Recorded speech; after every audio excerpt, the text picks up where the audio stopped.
Bom dia, pessoal. Iniciando aí o segundo webinar aí para clientes que a Bermo está fazendo esse ano, da sequência. Gostaria de agradecer a presença de todos, a disponibilidade do Marcelo Ribeiro, que é nosso consultor técnico no Rio Grande do Sul. Então, a gente tem aí uma apresentação que vai ser conduzida pelo Marcelo, com o tema de recuperação de condensado e vapor flash, um tema que todo mundo está buscando hoje em dia nessa área de recuperação de energia, economizar dinheiro, né? Todo mundo está buscando cada vez mais essa linha de raciocínio aí, esse apoio. E nós temos vários especialistas, como o Marcelo, que está à disposição aí para visitar vocês, e temos vários outros aí Brasil afora, para fazer esse trabalho em conjunto, identificar oportunidades de recuperação de energia, economia financeira e eficiência energética, aumento de produtividade da planta. Marcelo, a apresentação está contigo. Eu vou ficar de olho aqui no chat. Se alguém tiver pergunta, passa no chat. Eu vou ficar monitorando e aí eu interrompo o Marcelo e faço a pergunta aí ao vivo. Marcelo, boa apresentação para você aí. Obrigado, Rodrigo. Vocês me escutam bem? Sim, está escutando bem aqui. Perfeito. Vamos lá. O objetivo desse webinar é a gente conversar um pouco sobre recuperação de condensado e vapor flash. Tá? Como o Rodrigo falou, é um tema bastante latente hoje em dia, né? Principalmente em função da redução dos custos de fabricação. Vamos fazer um apanhado geral do looping de vapor. Tá? Então, a gente tem a geração, certo? Que é responsável pela geração de vapor, né? Gerado por uma caldeira. Depois, nós temos a distribuição de vapor, aqui, na qual é feita a distribuição de vapor da caldeira até o consumidor. Posteriormente, a utilização, certo? Então, equipamentos que vão utilizar o vapor. E, posteriormente, o retorno de condensado, completando o looping para retornar esse condensado para dentro da caldeira. Muito bem. Por que retornar condensado? Né? O condensado é um recurso valioso, certo? E mesmo a recuperação de pequenas quantidades costumam ser economicamente justificáveis e muito viáveis. É muito comum justificar recuperação de condensado de purgadores muito distantes. O condensado que não é recuperado, ele precisa ser substituído no tanque de retorno de condensado, certo? Por água de mercado, água geralmente fria, né? Temperatura ambiente. E isso gera um adicional de custo, certo?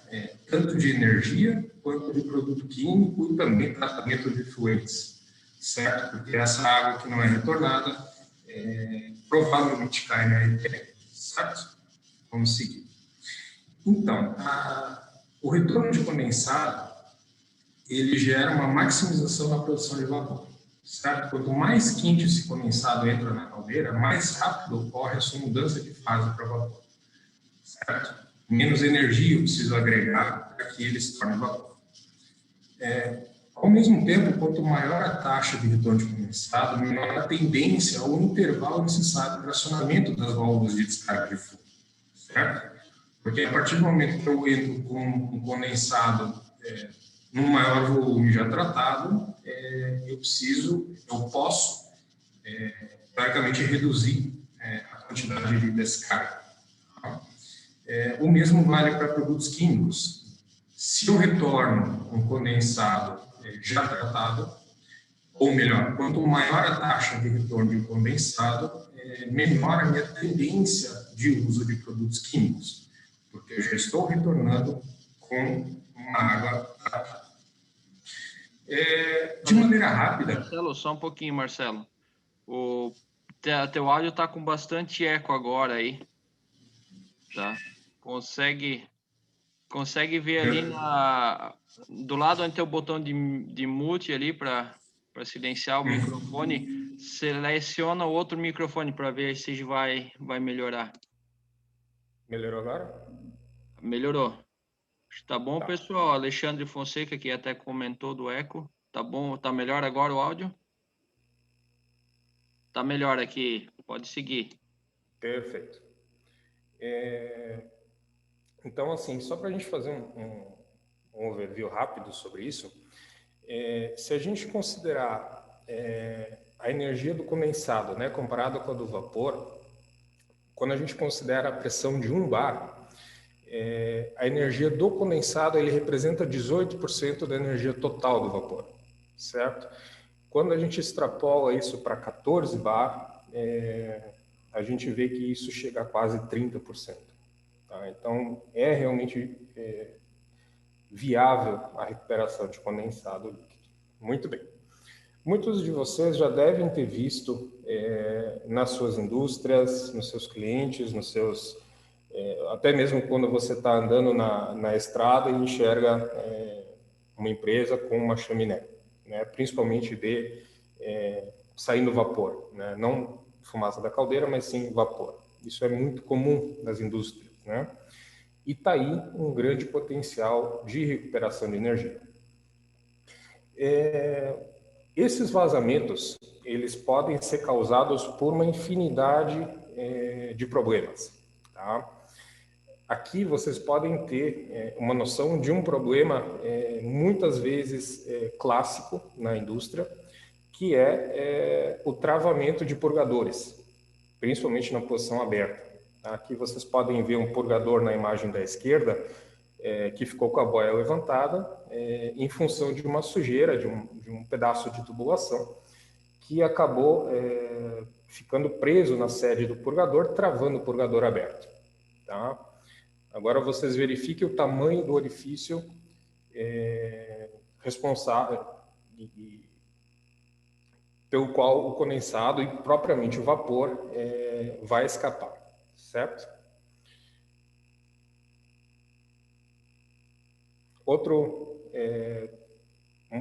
Aqui um rápido vídeo com uma estação de drenagem, né, de condensado, na qual não existe retorno de condensado, mas vocês podem ver o desperdício aqui.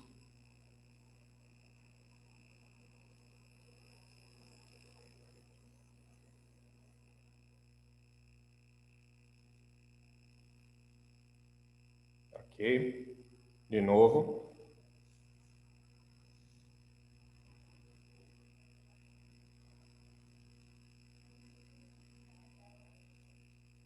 Muito bem. Aqui outras duas imagens, a da esquerda é um vazamento também na estação, a montante do purgador, né, na estação de drenagem, e o vídeo da direita é uma drenagem que não retorna, né, um dreno de tubulação, provavelmente com vazamento numa válvula, e por isso ele não retorna esse condensado. Muito bem. Outro tipo de vazamento muito característico em instalações industriais são vazamentos em gachetas, vazamentos em flanges. Tá?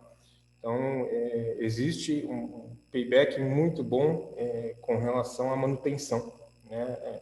Vocês vão ver a seguir na apresentação que um pequeno vazamento ao longo de um ano, por exemplo, pode representar muitas vezes o valor de uma válvula nova, certo? Vamos lá. Aqui um outro exemplo, né? Aqui é um purgador de boia que por muito tempo deve ter trabalhado nessas condições e vocês podem ver claramente o vazamento, né, internamente no purgador. Ocorrem vazamentos não só em purgadores ou em válvulas, mas sim em válvulas de segurança também, né?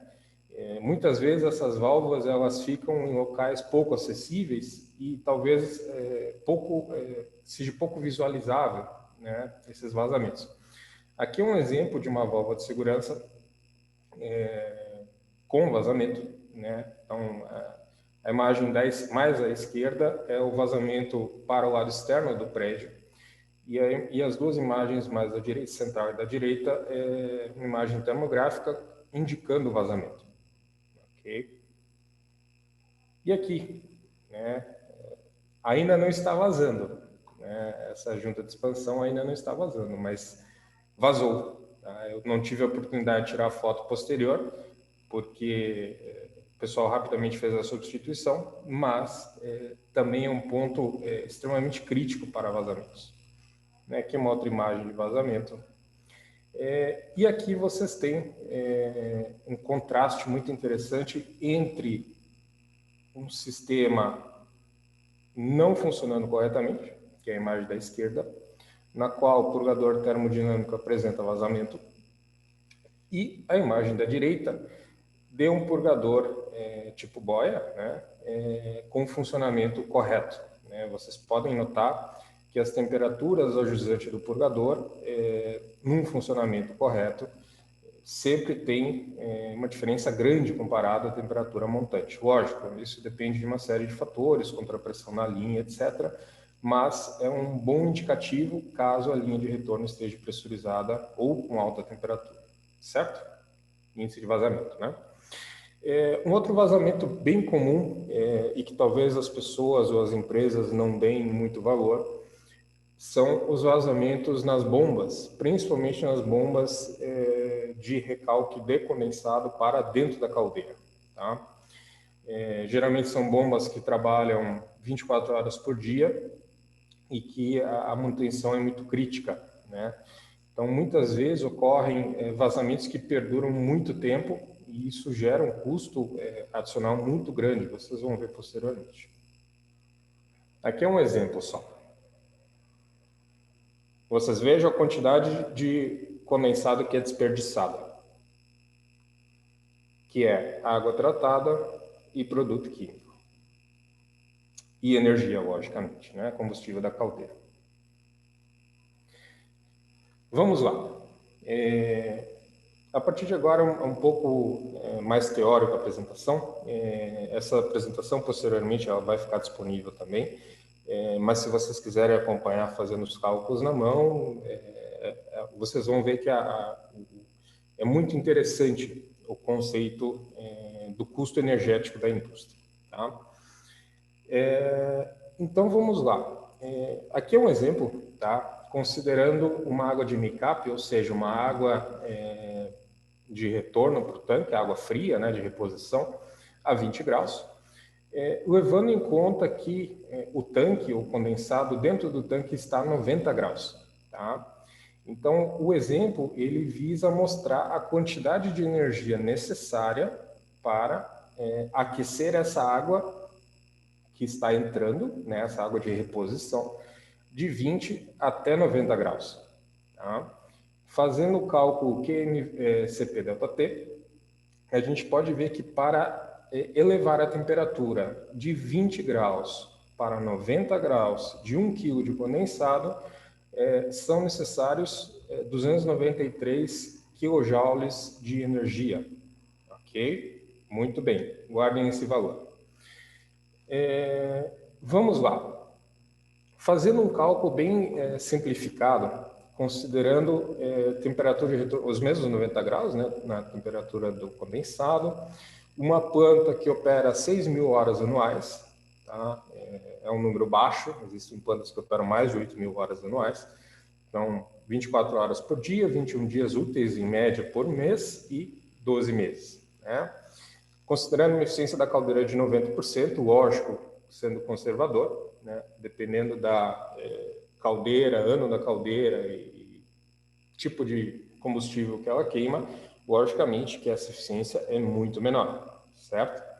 Nesse exemplo, nós vamos fazer um cálculo com gás natural, mas existem outros combustíveis muito comuns de se encontrarem nas indústrias, seja ele lenha, seja ele óleo BPF, hoje está um pouco em desuso, mas ainda existem empresas que utilizam, gás GLP, tá, que diesel, e propriamente energia elétrica.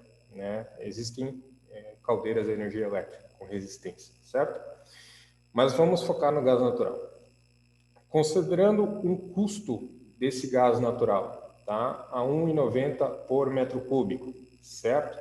Com PCI de 35.000 kJ por metro cúbico, pensem que fazendo o cálculo, 1,90 dividido pela energia do combustível vezes a eficiência da caldeira, o gigajoule de energia custa R$60, 60,31, certo? Esse é o custo da energia por gigajoule.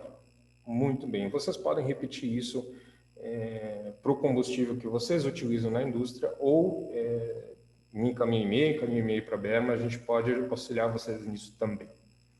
Certo? Agora vamos considerar custo do vapor. Tá? Quanto de energia eu preciso para gerar 1 tonelada de vapor? Tá? Vamos lá. Se a gente considerar os 7 bar de pressão, os mesmos 7 que a gente considerou antes, tá? Então, considerando a entalpia do vapor, ou seja, calor total menos a entalpia do líquido, certo? Vezes os 1.000 kg de vapor, ou 1 tonelada, a gente tem que, para gerar 1 tonelada, nós precisamos de 2,39 gigajoules, certo? Guardem esse número que ele vai ser importante posteriormente também.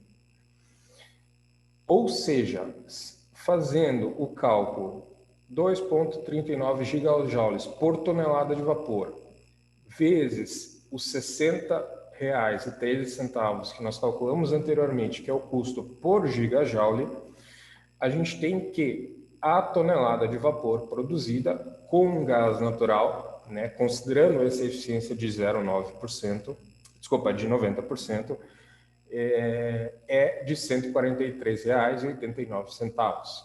Tá?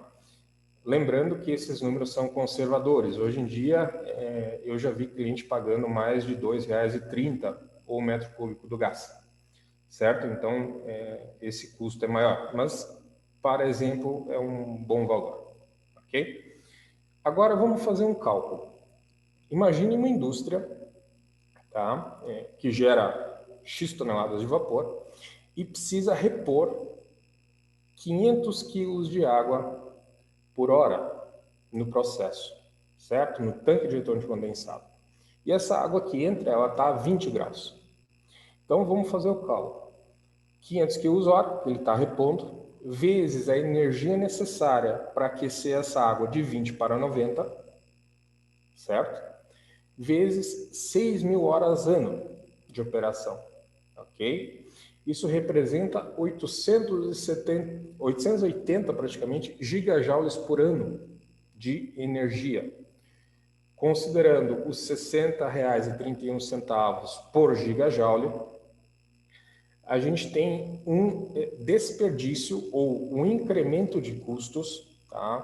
Considerando, lógico, 6.000 horas por ano, de R$53.000.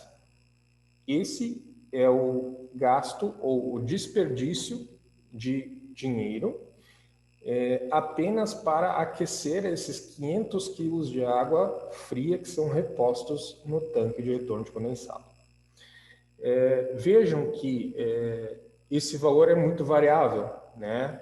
No sul do Rio Grande do Sul é muito comum no inverno encontrar temperaturas próximas a zero, né? Então esse valor tende a aumentar, esse custo tende a aumentar. Muito bem. Vamos fazer um cálculo rápido aqui, considerando apenas volume, tá? Desculpa, fazendo o cálculo agora de tratamento de água, tá? Se a gente considerar que a água tratada, ou melhor, o produto químico gasto para fazer o tratamento da água ou do retorno de condensado, né, custa em torno de 20 centavos por metro cúbico, existe um incremento de R$600 por ano, certo? O que é pouco representativo comparado ao gasto energético, né, o gasto com combustível, mas é um valor que também pode se diminuir ou pode se reduzir e recuperar. Muito bem. Aqui um gráfico muito simples para vocês visualizarem perdas por orifício. Tá? Vejam que quanto maior a pressão no orifício, né, maior o vazamento. Tá? Então, se a gente considerar um exemplo aqui, um orifício de 3 milímetros, tá? Considerando que essa tubulação está a 10 bar de pressão, se tem um desperdício ou se tem um vazamento por esse orifício de aproximadamente 30 kg por hora de vapor. Tá? Vamos considerar esse exemplo da válvula de segurança. Vamos supor que esse vazamento seja em função de um orifício de 3 milímetros. Tá? Logicamente, pela quantidade de vapor, provavelmente esse orifício será maior. Mas vamos supor que seja 3 milímetros, para a gente ser conservador. Fazendo um cálculo rápido, 30 kg por hora, vezes 12 horas por dia, o que a gente está sendo conservador também, vezes 21 dias úteis. Isso representa 7,5 toneladas por mês, certo? Considerando que a tonelada de vapor produzida custa R$ 143, nós temos um desperdício mensal de R$ 1.080, praticamente, certo? Somente nesse orifício, ok? Como é que a gente faz para diminuir ao máximo ou poder enxergar essas perdas com uma facilidade maior? Tá? Em purgadores é muito comum a gente fazer a auditoria. Tá? A Berma, inclusive, faz esse serviço. E é por essa auditoria, que nós conseguimos descobrir vazamentos e conseguimos, de certa forma, quantificá-los. Aqui um exemplo de uma instalação na qual foi feito esse levantamento, contendo 158 purgadores. Desses 158 purgadores, boa parte estava vazando. Tá? Boa parte também estava funcionando corretamente e boa parte fria. Tá? Só um exemplo aqui, né?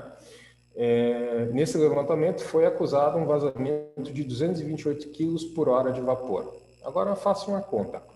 228 kg/hora de vapor. Tá? É vapor que não está retornando para o tanque de retorno de condensado. Ele está sendo desperdiçado pela fábrica. Ou muitas vezes até retorna para o tanque de retorno de condensado, mas é desperdiçado na chaminé, no vente do tanque. Ok? Então, 0,228 toneladas, certo? Vezes 528 horas por dia, 528 horas por mês, certo? Vezes os R$ 143 por tonelada de vapor. Então, imagine que essa empresa ela está desperdiçando por mês, somente em vazamentos, R$ 17 mil. Tá? Por ano, multiplicando esse valor por 12, nós temos um desperdício de R$ 200 mil praticamente, somente em vazamentos de purgadores. Ok? Vamos lá. É muito comum, como eu havia dito antes, ver em chaminés, em indústrias que utilizam caldeiras, aquelas chaminés na qual é possível ver uma fumaça, um vapor branco saindo, certo?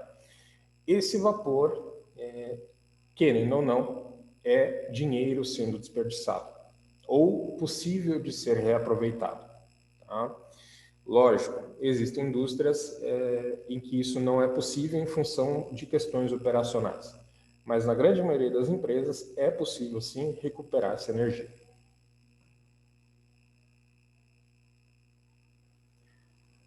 Vamos lá.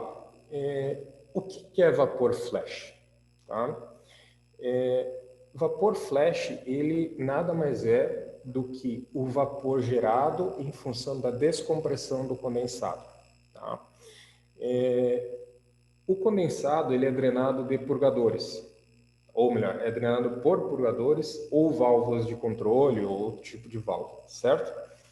E ele é gerado na saída da válvula, na saída do purgador, certo? Justamente pela descompressão desse condensado. Então, imagina que se você tem 10 bar a montante do purgador e você tem uma pressão zero, uma pressão muito próxima a zero na linha de retorno de condensado, você vai ter uma geração de vapor flash máxima.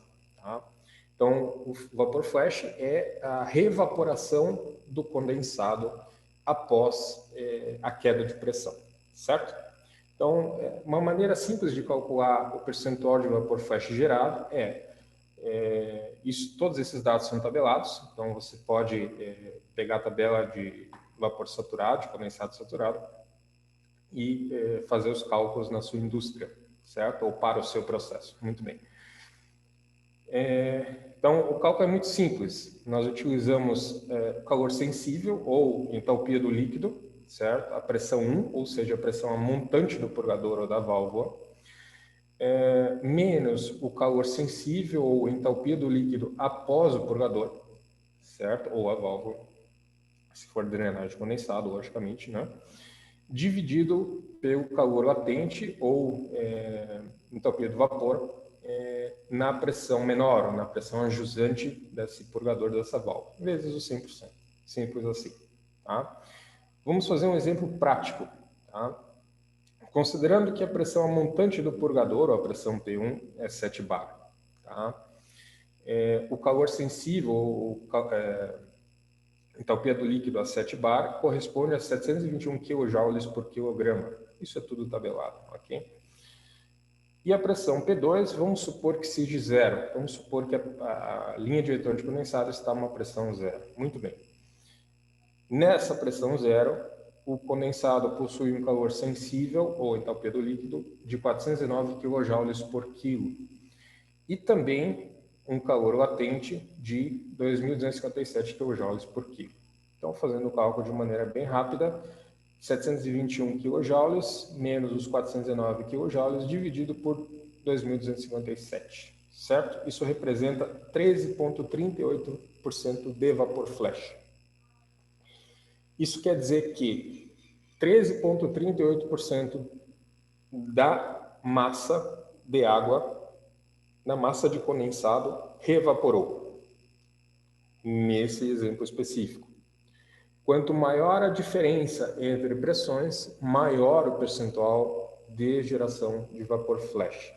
Quanto menor a diferencial de pressão entre P1 e P2, menor a tendência de geração de vapor flash, ou o percentual de evaporação.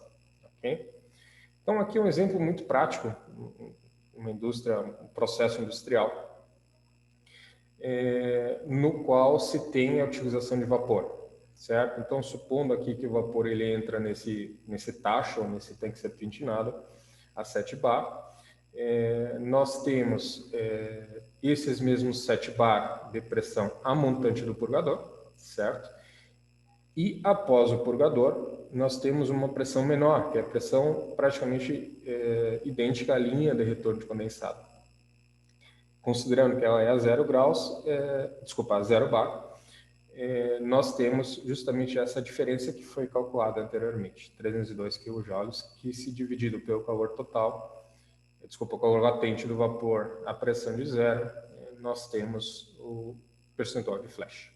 Muito bem. Em termos de massa, tá? Quanto representa isso? 13,38% de vapor flash e 86,62% de água. Ok? Agora, vamos falar de energia, certo? Vocês viram antes que a massa de água é muito maior do que a massa de vapor flash. Mas, energeticamente falando, a massa de vapor flash corresponde a 49,66% comparado ao condensado, à água, né? Que representa 50,36%. Então, vocês vejam que, em termos de massa, o vapor, ele é muito, a quantidade de massa é muito menor comparada com o de condensado. Mas, energeticamente falando, o vapor flash, os 13,38% de vapor flash correspondem a praticamente 50% da energia naquele trecho, né? Naquela instalação, naquela linha de retorno de condensado.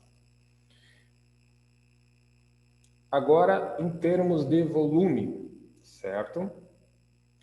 Nós vimos massa, nós vimos energia e agora nós vamos fazer um comparativo com volume. quanto esse flash, em termos de volume, se compara a condensado, certo?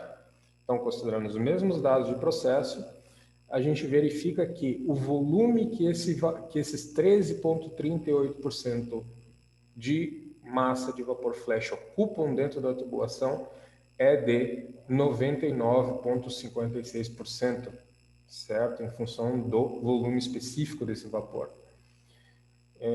Ao mesmo tempo que o volume de condensado ocupado é só 0,46%, certo? Por isso que é muito importante na hora de fazer o dimensionamento das linhas de retorno de condensado, não só considerar o volume líquido, certo? E sim o volume vapor. Porque, querendo ou não, existe um fluido bifásico nessa tubulação e o vapor tende a ocupar muito mais volume, ou praticamente 99% do volume dessa tubulação. Então, é importante observar no dimensionamento de linhas de retorno de condensado o dimensionamento por vapor, né? E não somente pelo condensado. Muito bem. Agora, você deve estar se perguntando como é que nós fazemos ou como é que é possível recuperar essa energia, tá? Vejam que eu conversei, a introdução desse webinar foi sobre vazamentos, tá? Existem vazamentos externos e existem vazamentos internos à tubulação, certo? Os vazamentos externos à tubulação, se forem nas tubulações propriamente ditas, flanges, uniões roscadas, curvas, etc., é possível de resolver de maneira muito simples, certo? Substituindo aquele trecho de tubulação, substituindo a união, substituindo a junta das flanges, alterando o tipo de junta para uma junta mais resistente, etc.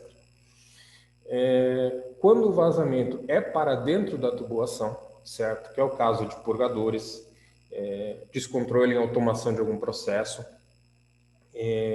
existe uma outra maneira de se recuperar essa energia, tá? Não só de vazamentos, mas sim da energia do flash que naturalmente é gerado pela descompressão desse condensado, tá? Então, muitas vezes, em indústrias novas, não se tem vazamento, né? A planta é exatamente nova, tem 1 dia de operação ou 1 ano de operação e não tem vazamento. Mas aquele vapor continua saindo no tanque de retorno de condensado.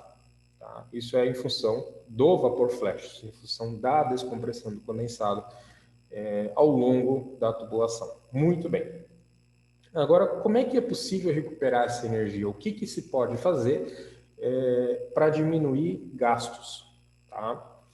Veja que uma maneira simples de se fazer isso é através da instalação ou do dimensionamento de sistemas flash. Tá? O sistema flash ele é muito mais complexo do que somente o tanque, que está na imagem, mas somente para vocês entenderem o conceito, o tanque flash é um vaso separador e dentro dele ocorre a separação do condensado e do vapor flash, certo? Esse condensado é drenado por um purgador ou por uma válvula e o flash, o vapor que sai, pode ser utilizado para uma infinidade de aplicações. Tá? Isso nós vamos ver a seguir também. Esse condensado, ele também sai com energia, também sai com uma alta temperatura. Então, às vezes, também é possível fazer essa recuperação. Tá? Às vezes, não, por ser contaminado ou pode ter algum problema no processo que impossibilita a recuperação deste. Mas, na grande maioria dos casos, é bem possível fazer essa recuperação de energia. Vamos lá. Principais possibilidades de aplicação de vapor flash na indústria. Tá? A grande maioria das aplicações de vapor flash ele é utilizado para fazer a complementação de vapor já existente, ou seja, o equipamento já utiliza vapor e é possível fazer uma complementação com essa energia que até então é desperdiçada, é jogada fora. Tá? Então aqui alguns exemplos de aplicações nas indústrias: condicionadores de ração em fábricas de ração, tanques serpentinados e ou encamisados, radiadores, vulcanizadores de pneu, autoclaves, tanques zeradores, tá? Cilindros secadores, principalmente indústria de papel, autoclaves que eu já mencionei antes, linhas de traçamento, certo? E muitas outras aplicações. Então, é difícil uma indústria que não tenha a possibilidade de aplicação desse vapor flash, principalmente com o objetivo de redução de custos operacionais. Tá? Uma outra maneira muito comum de se fazer essa redução redução de custos com a utilização de flash é através de injeção direta, tá? Mas lembrando que na injeção direta você não tem um retorno de condensado, então você só aproveita a energia, certo? Mas igual você precisa repor o tanque de retorno de condensado lá com água fria, sem tratamento muitas vezes, né? Então é muito comum de se aproveitar essa energia no próprio tanque de retorno de condensado através de injeção. Tanques de água de processo, né, banhos para aquecimento de peças, banhos de decapagem, às vezes se faz, tá? Acumuladores de vapor é muito comum, principalmente em indústrias que utilizam ou que fazem, como é que se fala? EPS, né? Então, vamos lá. Aqui um conceito muito simples de uma indústria, tá? Na qual o vapor ele é distribuído. Então, vejam por essa tubulação no meio. É consumido por algum equipamento ou por alguns equipamentos, certo? Há uma pressão alta, né? Vamos supor os 7 bar que nós vimos conversado antes. Esse condensado ele é descarregado pelos purgadores desses equipamentos, certo? E é conduzido para um tanque flash, ok? Esse tanque flash ele vai fazer a separação líquido-vapor, na qual a fase líquida é drenada, pode ser retornada para o processo através de um sistema de bombeamento, se a pressão do sistema for baixa, ou às vezes é possível fazer o retorno sem sistema de bombeamento, com a própria pressão, certo? E esse vapor ele é destinado para outros equipamentos, ou muitas vezes para o próprio equipamento, só que numa outra subdivisão. Tá? Aqui nesse caso, por exemplo, nesse exemplo ele foi utilizado para fazer o aquecimento através dos radiadores, né?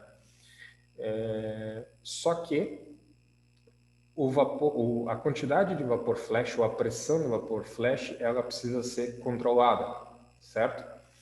Então, na grande maioria das vezes, os sistemas possuem um sistema de complementação, certo? Justamente para que a pressão seja estável no sistema. Ao mesmo tempo que existe uma estação de alívio, justamente para que, se por algum motivo o consumo desse flash diminuir, não ocorra uma sobrepressão no sistema e gere problema de alagamento nos demais equipamentos. Tá? Muito bem. Então aqui é exatamente o que eu falei, justamente sobre o sistema flash, né? O condensado ele entra dentro do tanque separado, do tanque flash, e é conduzido para dentro dos radiadores. Aqui um outro exemplo de aplicação, na qual o flash ele é utilizado para fazer o pré-aquecimento de ar. Tá? Muito comum em indústrias que fazem secagem, tá? seja secagem de grãos, seja secagem de leite. É muito comum a utilização de vapor, os primeiros radiadores com vapor flash, e os demais radiadores geralmente utilizam vapores a alta pressão, ou vapor a alta pressão. E por isso a quantidade de flash gerada é muito grande, o que compensa e muito a utilização ou sua completa condensação para fazer o pré-aquecimento de ar, ganhando em eficiência de aquecimento. Tá? Então, aqui é um outro exemplo. O condensado ele é drenado pelos purgadores dos radiadores, entra para o tanque flash, ocorre a separação, ele é injetado para dentro do primeiro radiador, ou vários radiadores, enfim, é drenado e é conduzido para a tubulação de retorno de condensado. Ele não volta para o tanque flash, assim, ele precisa, por uma questão de pressão diferencial, certo? Senão a gente não teria fluxo, ele precisa ser conduzido para posteriormente o purgador que está instalado, certo? Ou válvula de controle, enfim. Aqui talvez uma imagem um pouco mais clara daquela mesma ideia que nós apresentamos antes, né? Então você tem o vapor principal entrando nos radiadores, o condensado entrando num tanque flash, onde ocorre a separação líquido-vapor. Esse vapor ele entra para dentro de radiadores principais, ou às vezes, muitas vezes, outros radiadores ou outros equipamentos, né, agregados a esse equipamento ou próximos a esse equipamento, e posteriormente são drenados e voltam para a linha de retorno de condensado, simples assim, né? E nesse caso aqui, tendo uma estação de complementação, certo? Mantendo a pressão sempre estável. Vamos lá. Considerando o tanque de retorno de condensado, tá? É difícil não enxergar, ou é difícil não ver alguma indústria na qual esse vapor flash não é visto, tá? Por quê? Porque o vapor flash dentro da tubulação, ele acaba caindo no tanque de retorno de condensado e, porventura, revapora dentro dele, certo? Agora vejam, essa é uma imagem térmica que eu tirei alguns anos atrás, tá? Agora vejam a diferença de temperatura entre o nível superior do tanque de retorno de condensado e o nível inferior do tanque de retorno de condensado. Tá? Vejam que nesse caso específico, o condensado ele cai acima da lâmina d'água, certo?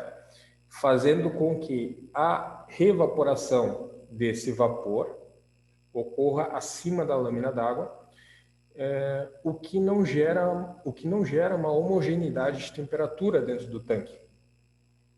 Então isso, querendo ou não, é um desperdício de energia, porque você está entrando com esse condensado frio para dentro da caldeira, certo?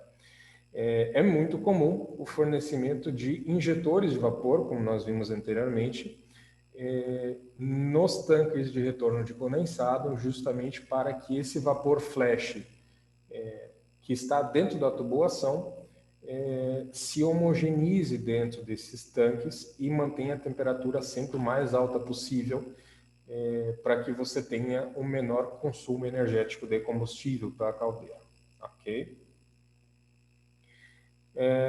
Aqui um exemplo de aplicação de um sistema flash através da descarga de fundo e ou de nível das caldeiras. Tá? É muito comum de encontrar, principalmente em caldeiras maiores ou mais modernas, a descarga de nível, tá? Ou descarga STD ou descarga de sólidos totais dissolvidos. Tá? Geralmente essa descarga ela é contínua, através de válvulas manuais ou automáticas,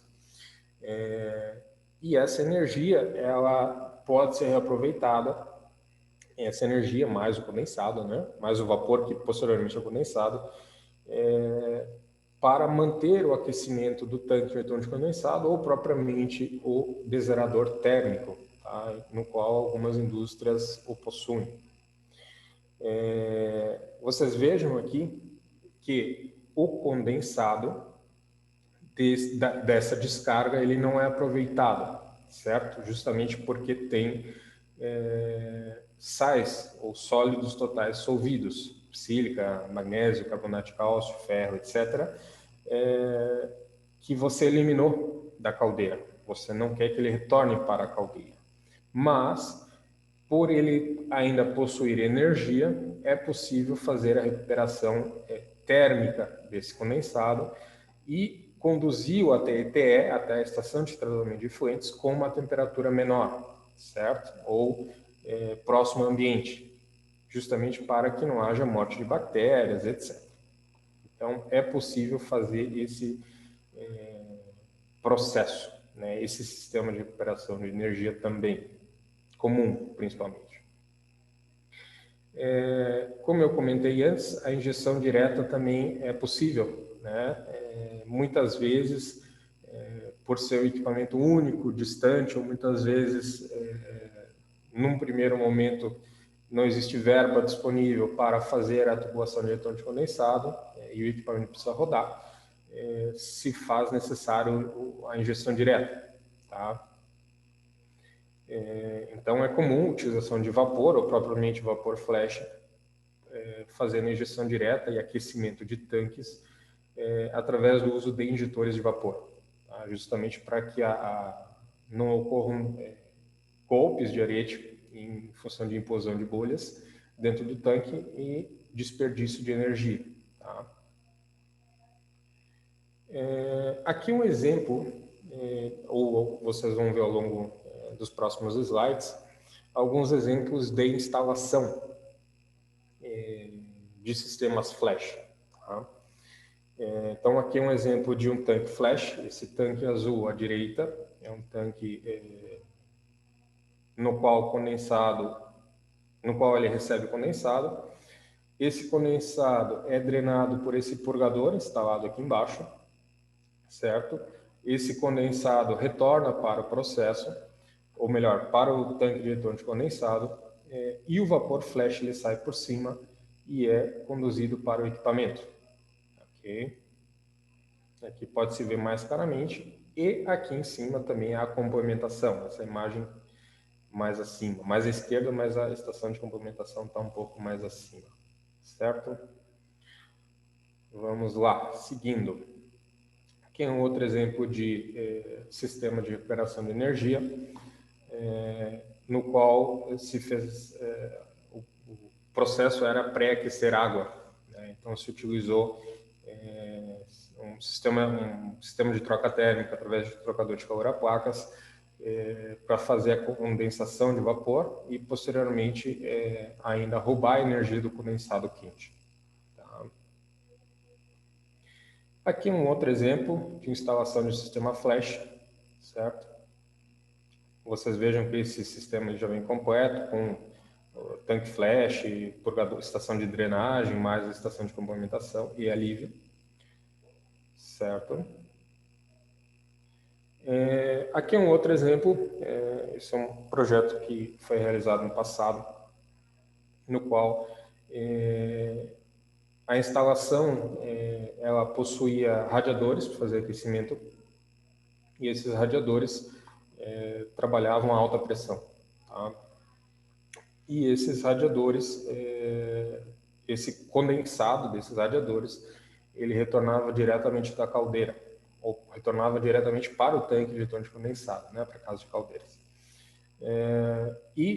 Foi feito o projeto justamente para que esse condensado, ou melhor, esse flash desperdiçado no tanque de retorno de condensado fosse utilizado no equipamento, tá? Justamente complementando a injeção de vapor vivo, o que consequentemente reduziu o consumo de vapor direto, né, vapor diretamente da caldeira, o que consequentemente reduziu o consumo de combustível da caldeira. Simples assim. Ok? E de maneira muito rápida, tá? Como diria meu colega Rodrigo, não existe um jeito certo de fazer algo errado, tá? E outra frase também muito interessante, e acho que vocês talvez estejam familiarizados, que tão importante quanto, ou até mais do que o valor que se ganha, é quanto se gasta ou quanto se deixa de gastar. Ok? Queria agradecer a todos pela apresentação. Não sei, Rodrigo, tem alguma dúvida? Não, tá tudo tranquilo. Entenderam muito bem seu recado. Tá. Perfeito. Então, deixo o meu contato, fico à disposição, a equipe Bermo fica à disposição. Existem consultores e engenheiros da Bermo hoje no Brasil inteiro, independente da região do Brasil, nós podemos auxiliá-los, ok? Rodrigo, não sei se você quer falar mais alguma coisa, mas da minha parte posso dar como encerrado a apresentação. Legal, Marcelo, obrigado pela disponibilidade. Apareceu uma pergunta aqui agora do Alexandre Fonseca. Existe um limite de distância da saída do tanque flash até a máquina que vai abastecer com esse vapor? Respondendo a pergunta do Alexandre, tá? Quanto mais perto, melhor, tá? O grande limitante de se instalar um sistema flash distante do ponto de geração, ou melhor, existem sistemas que até é possível você instalar o tanque flash próximo ao equipamento, então você gera esse vapor flash próximo e conduz ele por, sei lá, 100 metros de distância, né? É viável, é possível, desde que haja pressão diferencial para isso, tá? Não existe um limitante de distância, tá? Mas sim, isso é empírico do processo. Teria que se analisar o processo para avaliar a possibilidade, mas existem projetos nos quais, por exemplo, se recupera esse vapor flash no processo, que fica a 200 metros de distância, e se conduz esse vapor até o consumidor. O problema é que, quanto menor a pressão de vapor flash, ou seja, logicamente que a gente quer um maior volume de flash, então a tendência é usar menor pressão, maior o diâmetro das tubulações, tá? Justamente para um incremento de perda de carga menor. Então, muitas vezes se torna inviável a utilização desse vapor flash a grandes distâncias em função do custo de instalação. Simplesmente isso. Até complementando, o limitante, como você falou muito bem, é justamente a perda de carga. Então, vou olhar por um outro lado agora, um outro ângulo. Esse meu vapor flash vai estar a 200 metros de distância. O que vai definir a pressão desse vapor flash vai ser a pressão, a perda de carga do consumidor, ou seja, a perda de carga do trocador, serpentina, o que for, mais a perda de carga da distribuição. Então, quanto mais longa, mais distante, maior essa perda de carga, maior vai ser a pressão do vapor flash lá no tanque, ou seja, vai afetar diretamente a pressão de saída dos purgadores. Então, vai aumentar, vai diminuir a vazão do sistema. Bem projetado, bem especificado, não tem problema algum, né? Mas tem que sempre levar em consideração essa perda de carga. Show, Marcelo. Obrigado, pessoal. Ótima semana. Fiquem com saúde, fiquem em segurança aí. Coronavírus não acabou, infelizmente. Mas estamos à disposição com todos os cuidados aqui para fazer visitas, para fazer atendimentos virtuais. Hoje, com tanta ferramenta aí de videochamada, né, ou videochamada pelo WhatsApp, enfim, a gente está à disposição para auxiliar vocês. Agradecemos, ótimo dia, ótima semana. Fiquem em segurança. Grande abraço. Abraço a todos.